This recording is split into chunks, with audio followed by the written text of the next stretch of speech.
have to take a break.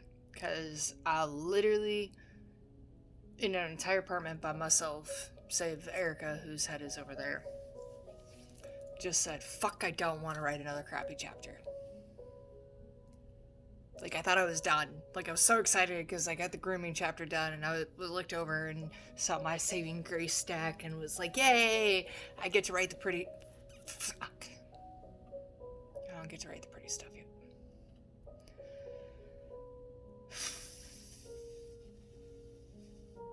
Like, I'm aware that I'm an eternal optimist, and I'm aware that I'm going through this for self-exploration and to be able to fucking dig deep and get all this shit out, but fucking Christ.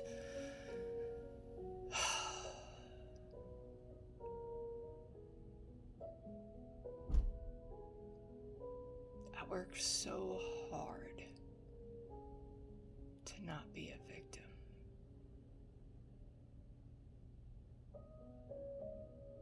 And yet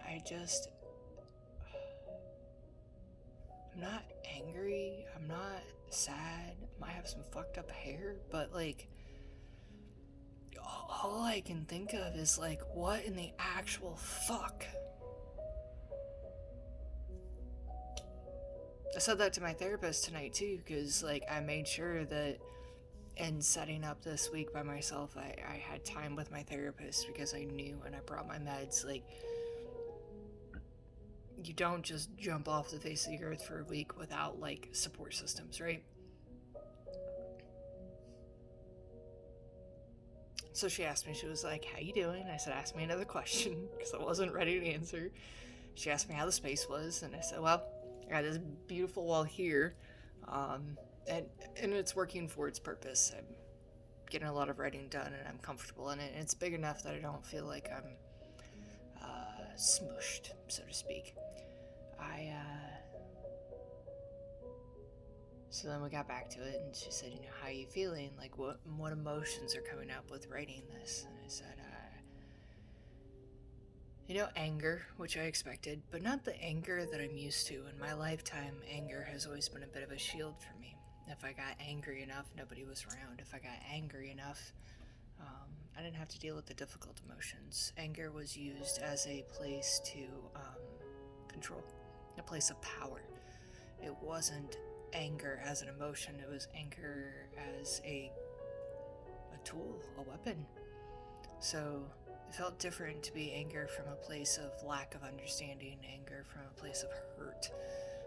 And those are some of the emotions I'm feeling. Sadness for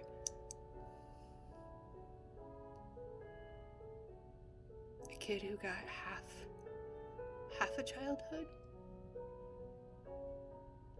I have some really cool memories, and I'm so excited to write them because I have some really cool things that happened in my lifetime too.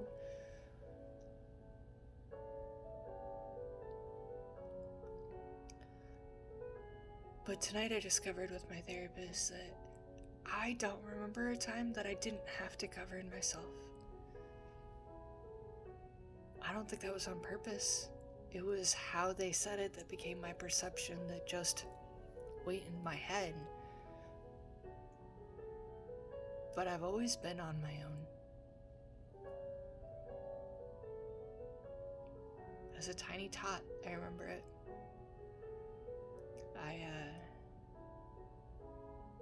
It was very little when I got burned with cigarettes. Not on purpose. And here's the crazy part. When I got older, I found out that some of my friends had parents that put out cigarettes on them on purpose. And that's how I was able to survive, I think, with such optimism, because I was like, well, at least my parents don't do that. Like, I've survived on this at least theory for a long time. Because you'll tell yourself anything to survive things, I think. But anyway, the second time I got burnt on my arms, I very vividly remember being told that I was stupid and I was an idiot for walking into the cigarette. I barely even remember talking at that point. like I was little. And the house I remember it in, I think we only lived there when I was like 3, maybe 4. And it was before my ear surgery, so I was probably like 3.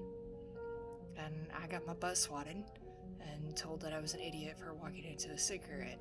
Mind you, I'm pretty sure both my parents were drunk. That was my fault at 3 for not knowing what that was. 3-year-old me couldn't have known. There was no way. So, coming to terms with the fact that I had a partial childhood. And I've had therapists tell me that I had to grow up too fast. I've had people tell me I'm an old soul for a long time. But I don't think I really understood the wreck that makes on your psyche. And here's a beautiful thing, that's also the key to growth. So, it's not a place of being a victim because I was so young.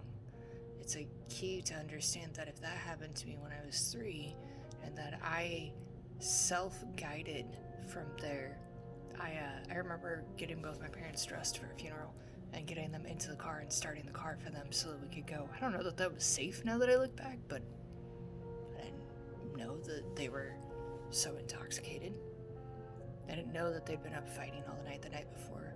I could feel that my house didn't feel good, but as kids, you don't process those things the same. You don't understand them the same, and you just do. Or, well, I did. I just did.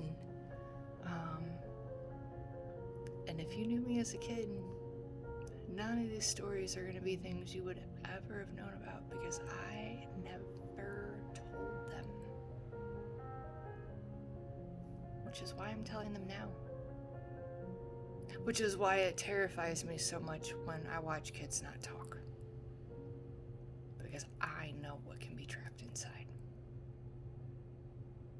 So I have to find a way to recreate that belief that I gave myself when I was 3. And here's the thing is, like, I've done the lies versus truths before. That's a very powerful exercise. So in lies versus truths, you write out all the lies in pencil. And you skip 4 lines, and then you write out in pen the truth you want to become. Can take 3 pages, can take 35 pages, whatever you need for you. And you sit and reread it every day until you can erase those lies. And all you have left is the truth. That was a really powerful exercise. But I still struggle with some of those. Like, for one of them, my biggest fear is being stupid. Being perceived as stupid, I should clarify. I have worked my whole life to prove that somehow I'm intellectual. Why? Because when I was 3, I was told that I was stupid for walking into a cigarette. Because if I am intellectual enough, if I'm smart enough, I'll be one step ahead enough.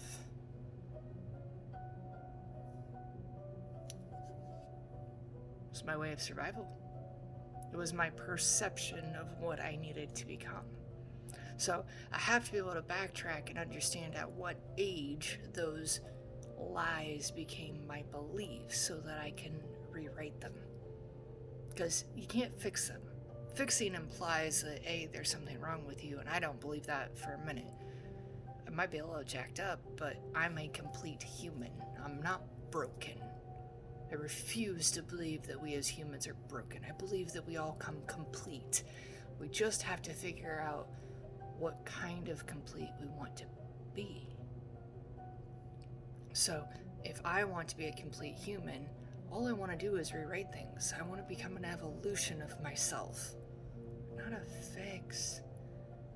I mean, if you think about it, evolutions of cars are beautiful, but if you have to fix an old beater, depending on what the beater is, it becomes a little rough. And if you don't get to pick the make and model, like, I'm sorry, but I'm not about it. You let me pick the make and model, and then we working on some cars today. But we don't get to pick our makes and models of our choices. But we do get to choose how we want to rewrite things. So, I won't do it today, but my next task is to rewrite all of my lies, all of the stories that I make up in my head, all of these things that get in my way, that I'm not good enough, that I'm not smart enough, that I'm just a poor kid that doesn't deserve anything, that I'm ugly, that I'm a piece of eye candy. And it's funny, the reason I say both of those is because you can have two very different beliefs.